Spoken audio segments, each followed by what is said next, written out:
So the concept of this movie is based on a myth that we are all familiar with. So what is one myth from your childhood that you used to believe in? Well, Santa. Yeah, I mean, My sister blew that for me. Yeah, your sister blew up Santa. Yeah. I'm trying to think if there was one. Tooth Fairy.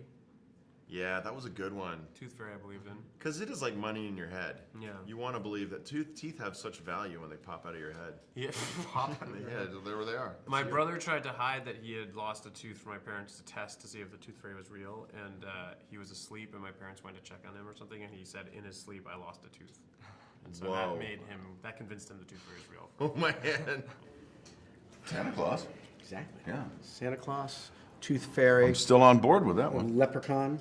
I'm on board with all of them. Yeah, yeah. I mean, the funny thing about life can get, let's keep it fresh and fun and imaginative. Why not? Let's believe things walk around. Still looking for that pot of gold. I'm so pissed. I do every rainbow. I go every damn rainbow, and I think this is it? Yes.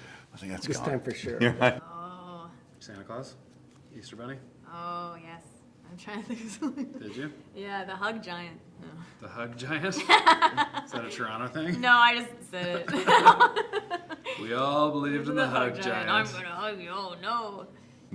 So there was one scene in the movie that I thought was really funny when Junior repeatedly bumps into these field of glass panes and he discovers his blind spot that he can't see them. So what is one blind spot in your life or like a challenge in your life that you have to overcome? Oh, that's a very, very deep question. A blind spot. You know what? I have a deliberate blind spot. I always give people the benefit of the doubt. I always think to myself, this person is going to surprise me today by being the best human being I've ever met. And I always want to make sure that that is what I hope for and even expect from people. And until they disappoint me, I allow everyone that room. I think I'm going to, because I have a similar weakness. I believe in universal goodness. So my blind spot is that if people aren't good or they don't have an honest intention or that I find that I don't understand. Ooh, I'll give you an example.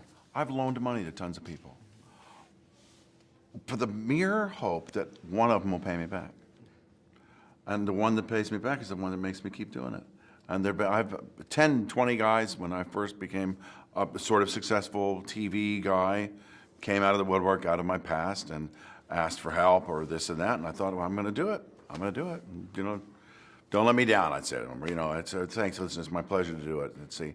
And finally, one guy actually paid me back, 1 out of 20. But he's the one that made me think it's still worth it. So this question's from Mr. Lewis. So you've worked on many animated films in the past, like Cars 2, Ratatouille, and now Storks. So what is the secret to the animated movie's success? I mean, the secret to at least trying to make a great movie is making sure that there's heart in the story, but is overarchingly entertaining.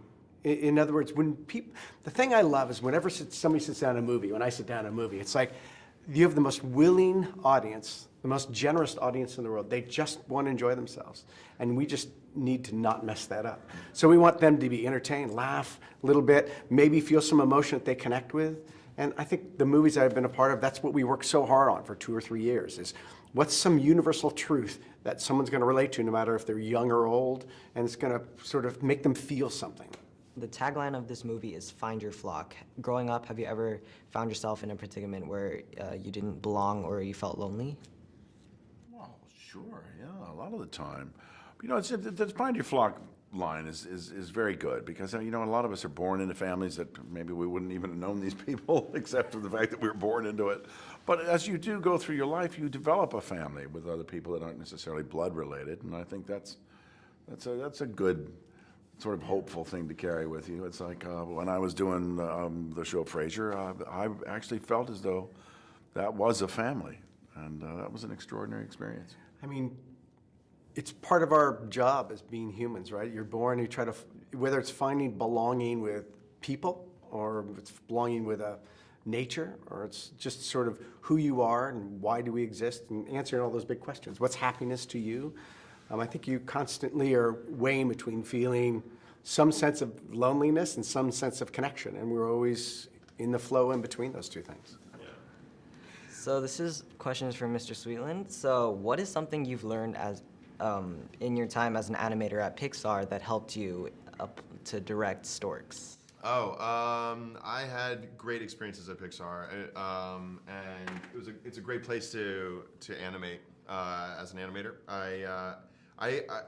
The directing style there, with all of the directors that I ever worked with, was very open. And when I would get a shot, I always felt like I could approach the scene however I wanted to be. And then we started discussion based off that. So the process is just really collaborative, in short. So when I was directing with animators up at Sony ImageWorks for this movie, I made it a point to follow in those footsteps. So what is one thing people don't know about animators? Don't know about animators. They like to party. Howdy, wowdy, woo! I don't know. What I don't know. What do people know about animators?